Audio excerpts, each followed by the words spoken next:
ನಮಸ್ಕಾರ ಎಲ್ಲರಿಗೂ. ನಾನೊಂದು ಬ್ಲೌಸ್ ತಗೊಂಡಿದ್ದೇನೆ. ಬ್ಲೌಸ್ಗೆ ಸಿಂಪಲ್ ಡಿಸೈನ್ ಹಾಕಿ ತೋರಿಸ್ತೇನೆ. ಟ್ರೇಸಿಂಗ್ ಪೇಪರ್ ಮೇಲೆ ನಾನು ಡಿಸೈನ್ ಹಾಕಿಕೊಂಡಿದ್ದೇನೆ. ಕಾಲಮ್ ಡಿಸೈನು, ಗೋಪುರಂ ಡಿಸೈನು. ನಾವೀಗ ಯಾವ ರೀತಿ ಟ್ರೇಸಿಂಗ್ ಮಾಡೋದು ಅಂತ ನಾನು ಹೇಳ್ತೇನೆ, ಬನ್ನಿ.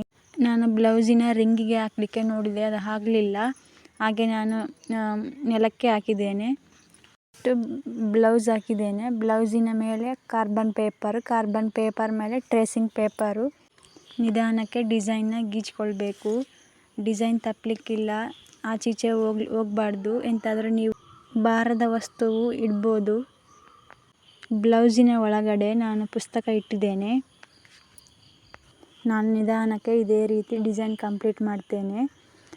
ನನಗೆ 2-3 ರೀತಿ ಟ್ರೇಸಿಂಗ್ ಗೊತ್ತಿದೆ. ಒಂದು ಈ ರೀತಿ ಪೆನ್ಸಿಲ್ಲೇ ಕಾಪಿ ಮಾಡೋಂಥದ್ದು. ಇನ್ನೊಂದು ರೀತಿದು ಚಿಮ್ನಿ ಎಣ್ಣೆ ಅಂತ ಹೇಳ್ತಾರಲ್ವ, ಕಿರೋಸಿನ್, ಅದರಲ್ಲಿ ಸಹ ಟ್ರೇಸಿಂಗ್ ಕಾಪಿ ಮಾಡ್ತಾರೆ. ಪೌಡರ್ಲಿ ಸಹ ಕಾಪಿ ಮಾಡ್ತಾರೆ. ಅದಕ್ಕೆ ಸೂಜಿಲಿ ಸುಚ್ಚಿ ಕಾಪಿ ಮಾಡೋಂಥದ್ದು. ವಿಡಿಯೋ ಇಷ್ಟ ಆದರೆ ಲೈಕ್ ಆ್ಯಂಡ್ ಶೇರ್, ಸಬ್ಸ್ಕ್ರೈಬ್. ಭಾರದ ವಸ್ತು ಎಂತ ಇಲ್ಲದರೂ ಸಹ ಗುಂಡು ಸೂಜಿ ಅಂತ ಹೇಳ್ತಾರಲ್ವ, ಆದರೂ ಸಹ ಇಟ್ಕೊಳ್ಬೋದು ಸೈಡಿಗೆ, ಸೇಫ್ಟಿಗೆ. ಆಚೀಚೆ ಹೋಗ್ಲಿಕ್ಕಿಲ್ಲ.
ನಾನೊಂದು ಗಮ್ ಥರ ಗೋಲ್ಡನ್ ಕಲರು ಈ ಥರ ಇದರಲ್ಲಿದ್ದ ತಗೊಂಡಿದ್ದೇನೆ. ಕೋನ್ ಸಹ ಸಿಗ್ತದೆ ಈಗ.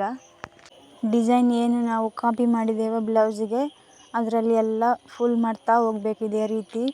ನಮಗೆ ಇದು ಬೇಡ ಅಂದರೂ ಸಹ ನಾವು ಇದು ಜರಿ ಥ್ರೆಡ್ಲಿ ಚೈನ್ ಸ್ಟಿಚ್ ಹಾಕ್ತಾ ಕಂಪ್ಲೀಟ್ ಮಾಡ್ಬೋದು. ಇದೇ ಥರ ನಾನು ಡಿಸೈನ್ ಕಂಪ್ಲೀಟ್ ಮಾಡ್ತಾ ಹೋಗ್ತೇನೆ. ಈ ಡಿಸೈನ್ ಮಾಡಿದ ಕೂಡಲೇ ನಾವು 24 ಅವರ್ಸು ಒಣಗಲಿಕ್ಕೆ ಬಿಡಬೇಕು. 1 ಡೇ ಆದಮೇಲೆ ನಮಗೆ ಅರ್ಜೆಂಟ್ ಈ ಬ್ಲೌಸಿನ ವೇರ್ ಮಾಡ್ಬೋದು, ಎಲ್ಲಿಗಾದರೂ ಹಾಕಿಕೊಂಡು ಹೋಗ್ಬೋದು ಫಂಕ್ಷನಿಗೆ, ಎಲ್ಲಿಗಾದರೂ ಅರ್ಜೆಂಟ್ ಇದೆ ಅಂದರೆ. ವಾಶ್ ಮಾಡಲಿಕ್ಕಿಲ್ಲ, ರಫ್ ಆಗಿ ತೊಳಿಲಿಕ್ಕಿಲ್ಲ. ಇದರ ಗಾಳಿಗೆ ಹಾಕಬೇಕು, ಬಿಸಿಲಲ್ಲಿ ಹಾಕಲಿಕ್ಕಿಲ್ಲ. ಒಣಗಿದ ಕೂಡಲೇ ಇದರ ಮೇಲೆ ಇಸ್ತ್ರಿ ಮಾಡಬೇಕು. ಮೇಲೆ ಇದರ ಮೇಲೆ ಡಿಸೈನಿನ ಮೇಲೆ ಎಂತಾದರೂ ಒಣಗಿದೆ ಅಂತ ಆದ ಮೇಲೆ ಒಂದು ಪೇಪರ್ ಮೇಲೆ ಐರನ್ ಮಾಡ್ಬೋದು, ಇಲ್ಲಾಂದರೆ ಅದರ ಬ್ಯಾಕ್ ಸಹ ಐರನ್ ಮಾಡ್ಬೋದು. ಬ್ಲೌಸಿಗೆ ಡಿಸೈನ್ ಹೇಗಾಗಿದೆ ಅಂತ ಕಾಮೆಂಟ್ ಮಾಡಿ ತಿಳಿಸಿ. ನಾನು ಇದೇ ರೀತಿ ಡಿಸೈನ್ ದೊಡ್ಡ ಹೋಲ್ ಮಾಡಲಿಕ್ಕೆ ಹೋಗಬೇಡಿ. ಈ ಥರ ಕೋನಿಗೆ ಅದು ದಪ್ಪ ಬೀಳ್ತದೆ, ನೋಡಿಕೊಂಡು ಹಾಕಿಕೊಳ್ಬೇಕು.